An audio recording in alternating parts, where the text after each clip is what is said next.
Today, we're talking about the concept of the quantified organization. This means taking a strategic approach to measuring what we should, not just what we can.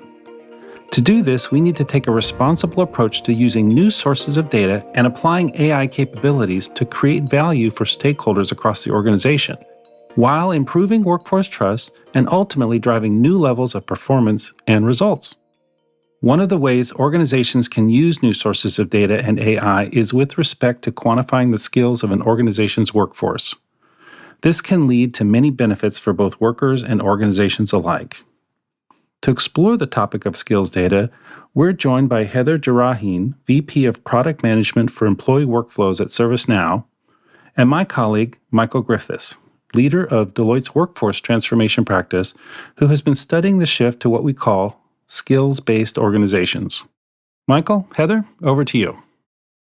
Hi there, this is Michael Griffiths. I run our workforce transformation practice at Deloitte, helping clients think through their most critical workforce segments, how to deal with those, and most importantly, how to be the best organization for their workforce. I'd like to have Heather with us. Please introduce yourself, Heather.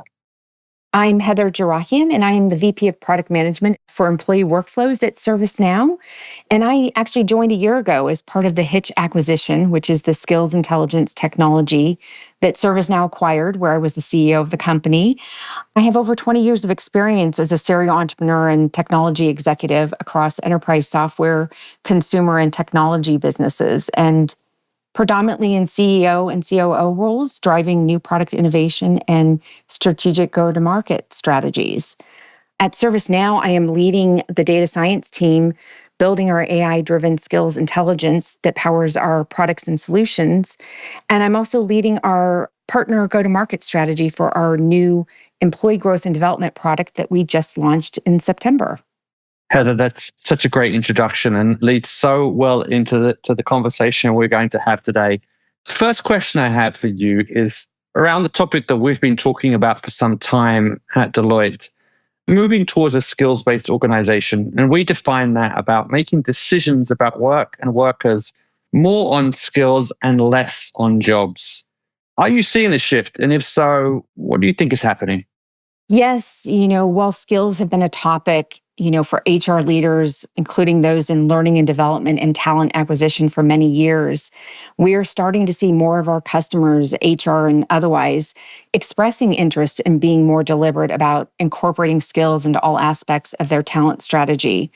In fact, we even did some research and learned 42% of organizations are building a skills database, and another 23 are considering building one. And with that, we also learned that more than 40% of organizations have implemented some sort of a skills-based approach to internal mobility.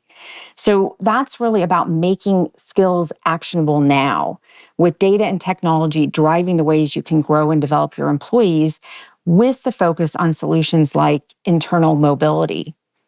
I also believe the shift is occurring because skills create value. And on the opposite side of that, if you think about it, a skills gap can threaten organizational growth and competitiveness. If you think about it from driving innovation, to meeting a business objectives, to impacting employee retention. And labor, which is your people asset, is often your highest expense in an organization.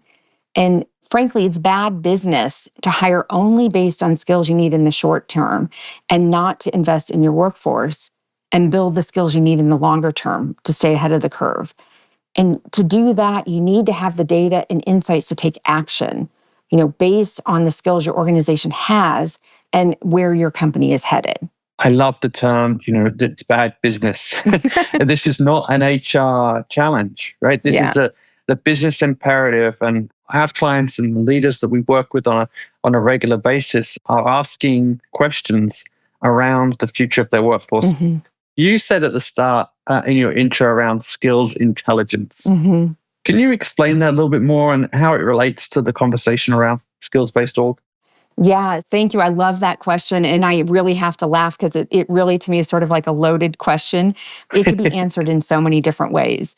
So I will provide you with my simplest answer, which is skills intelligence is using AI-driven technology to look at your workforce and learn who has which skills and evaluating like how are they applying those skills on the job and determining how can you support them with growth and development, for retaining your talent and to meet your short and long-term business objectives.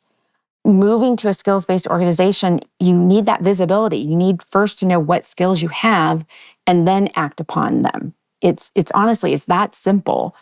And from there, you want to be able to monitor, manage, and invest in the skills that will drive your organization forward. At ServiceNow, we are always looking at this from like an employee-first perspective, then managers, and then the larger enterprise as a whole. So unlike other transformative organizational initiatives, skills intelligence creates shared value. There are benefits to be realized for employees, for teams, managers, the enterprise, really the market as a whole. And even in 2023, kicked off the European Year of Skills, which aims at addressing these skills gaps in the European Union, focused on digital and green technology skills. So the difference now with AI and skills is the data quality is substantially better. It's become more of a push rather than a pull, meaning it's gotten less daunting of a task. To be honest, it's really part of the reason I got involved with skills because I have this vast background. I call myself a hexagon because I've worked across so many different industries. And so this has become so much easier with AI-driven skills technology. It's more of that push. By looking at your interests and aspirations, what you've done in the past, via your resume or LinkedIn or in your current role, our technology knows the core skills we would expect you to have. And it precedes this information into a skills profile for you and then asks, is that correct? Rather than giving you this blank sheet of paper for you to figure it all out on your own. So this is a much easier approach. So you start to get better data because your starting point is better rather than having this blank slate. AI has really advanced this process and it can't be done without skills intelligence. I love it, Heather. And the nuggets that you just laid out for the audience here is so critical, starting from the workforce up. You just don't, right? You've got to use AI technology to get them there and then review it. Otherwise, it just won't happen. So music to my ears. Thank you for laying that out so clearly. ServiceNow's new announcement around employee growth and development, the AI-powered talent transformation solution that ultimately is workforce management. What is your vision for this solution? Yeah, so it's really exciting. Our vision for employee growth and development, or EGD as we like to call it, is about helping organizations to better understand the strength of their workforce and build a scalable skills strategy.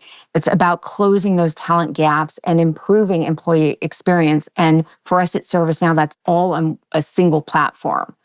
And this is really our move into the learning and talent space, where we are using the Hitch's skills intelligence that has been re-platformed into the Now platform to power those solutions and maximizing the investments that you've already made. And we are filling in where you have holes in your talent suite.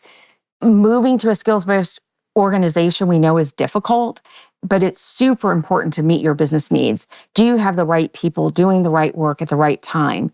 To have that visibility to skills you have in your organization, to understand where you might need to reskill, upskill, or even redeploy your talent as you're thinking about your build, buy, or borrow strategy. One of the biggest points that I hear all the time from customers is that they have all this disparate skills data across systems, whether it's the HCM, the ATS, learning, even spreadsheets. And so what's unique with EGD is that we can take all that disparate skills data across all those systems, and our algorithms can clean and normalize it into one single skills ontology that can be used across the entire talent suite. ServiceNow, we're working at that experience and orchestration layer, and we're sitting on top of these systems. So we're not only supporting the learning, but it's like, how do you apply skills to coaching and mentoring, to that internal talent marketplace?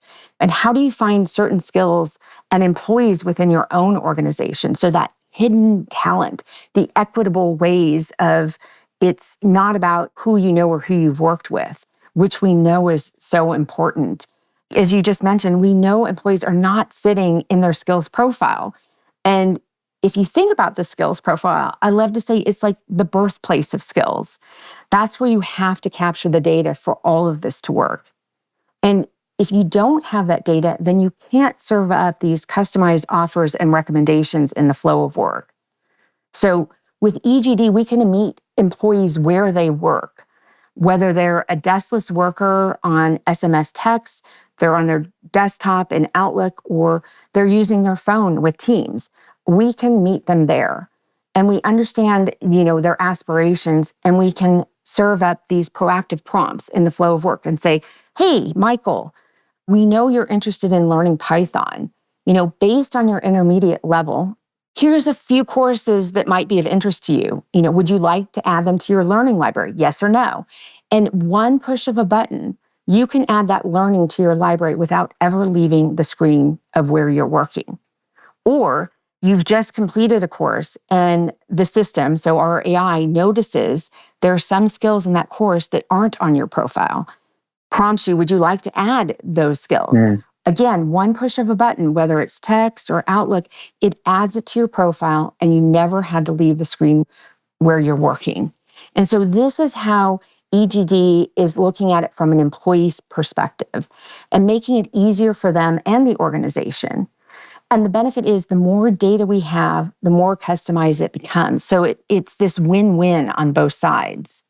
Excellent. The birthplace of skills in the profile, yes, I really like that. And I think that sort of flow aspect, both around how to recommend, but then how to credential and make that a living document through the organization is really the utopia we've all been talking about. So obviously, the data is the key here at the center of it all. And I'm sure you've talked about this at ServiceNow, but what do organizations need to look out in terms of the responsible use of that workforce data and AI?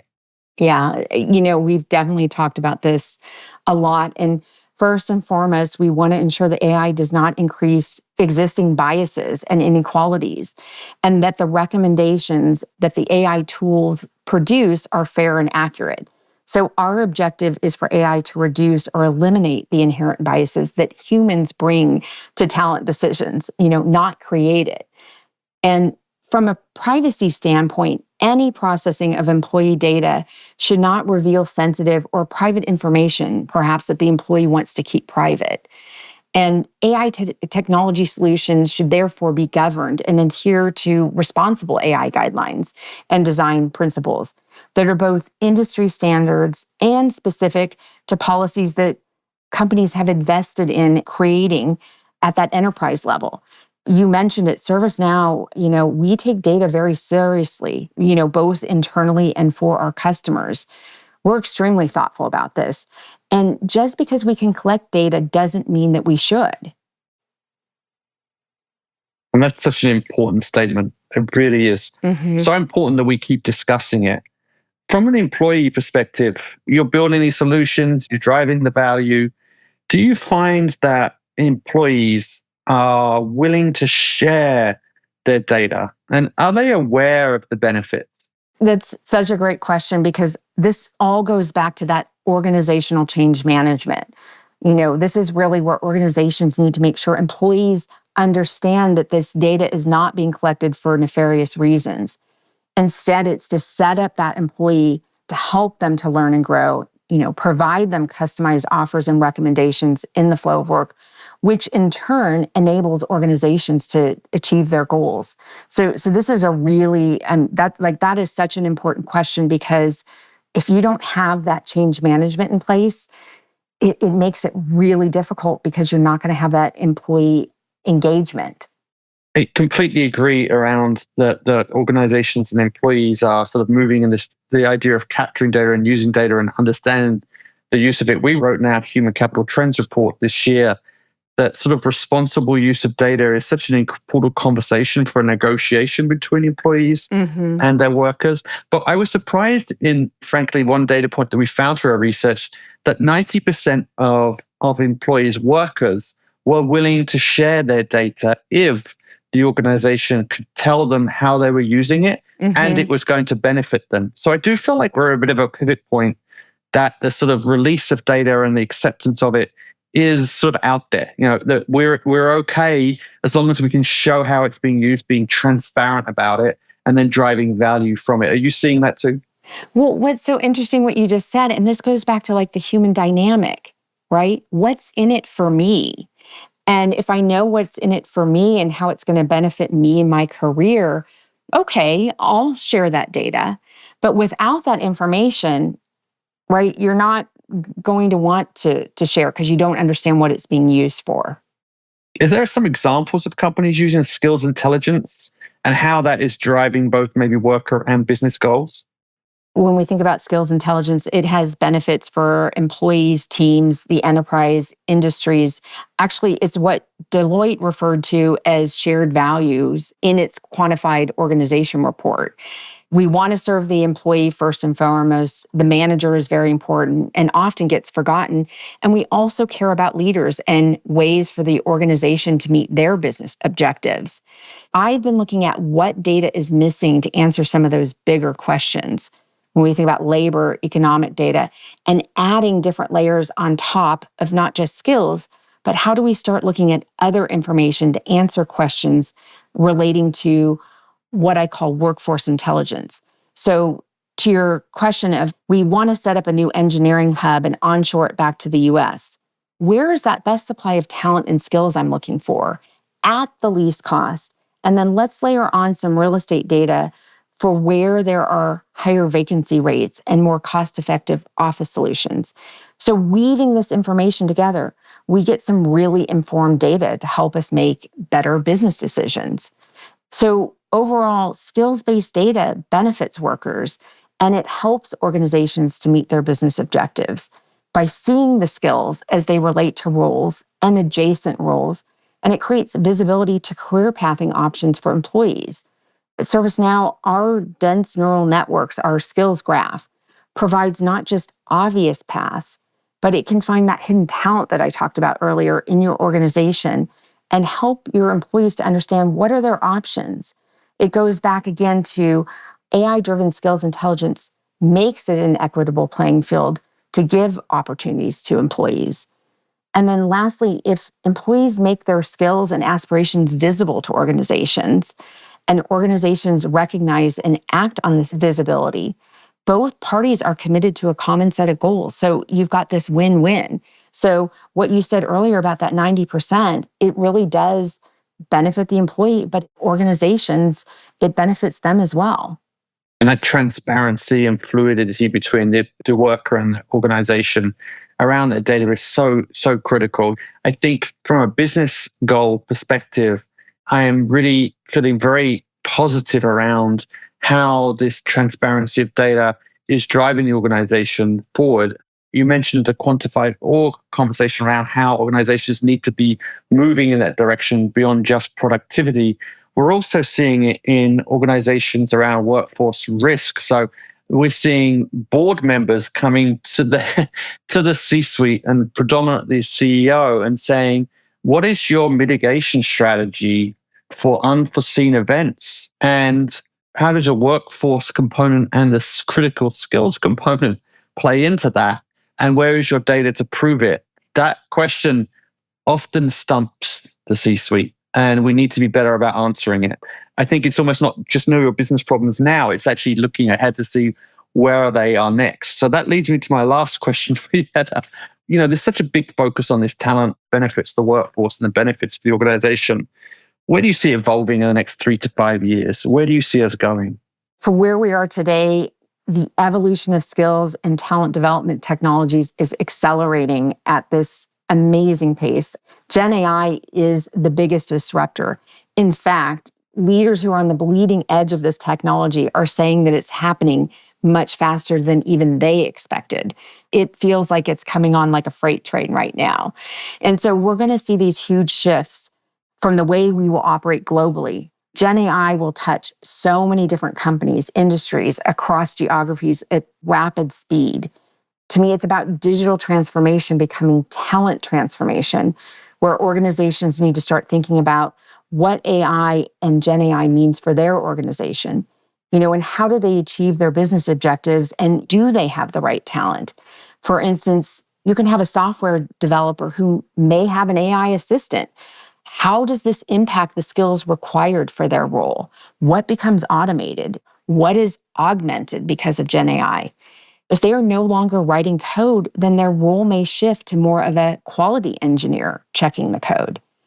So starting to have these discussions early allows organizations to future-proof their workforce and plan for these changes. To me, the question is, what do skills look like in a post-AI world? Jobs will be impacted, especially knowledge workers. So to me, it's more, what does this look in 9, 12, 18, or 24 months from now? Certain roles may disappear, new roles may emerge. What are the transferable skills? How can we help organizations get ahead of the curve and support their employees to grow and develop? How can skills intelligence help us in that shift?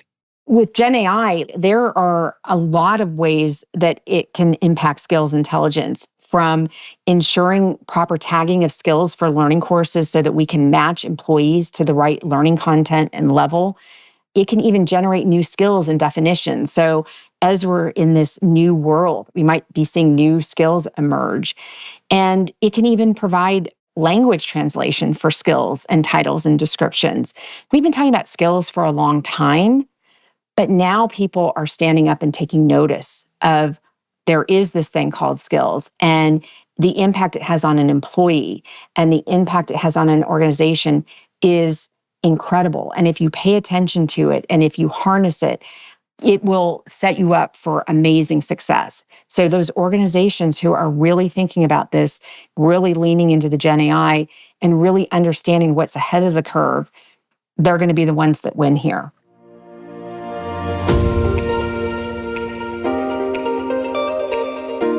Thank you, Heather and Michael, for a great discussion. It's clear organizations want to know more about their workers.